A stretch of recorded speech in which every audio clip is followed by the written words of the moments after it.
Hello guys, welcome to my channel English with Basura sir. Today let's learn about simple past tense.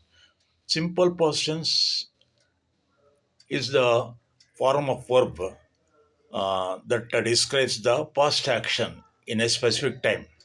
For example, I went to the market last night.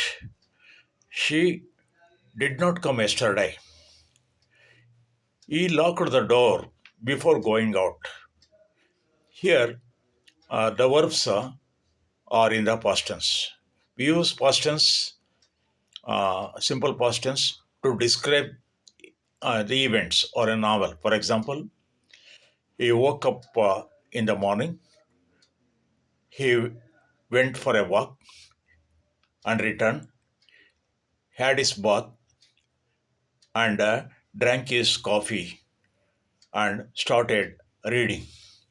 So, all the verbs here are in the simple past tense. Yesterday, I came late.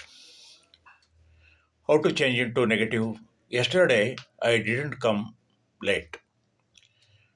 She opened the door. Opened is the uh, regular form of verb. I ate a mango. Eat, ate, eaten. Here it is a irregular form.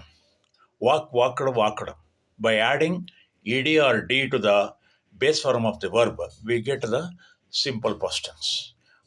But uh, the irregular verbs are different. For example, eat, ate, eaten. Come, came, come. Speak, spoke, spoken, like that. So, simple past tense is used to uh, tell the tell the events which were happened in the specific time of the past. There was a king in olden days. He was very rich and generous. He ruled the kingdom with peace and prosperity. So that's all, friends. If you like my channel, please becoming please become the subscribers to my channel and please encourage me. Thank you all.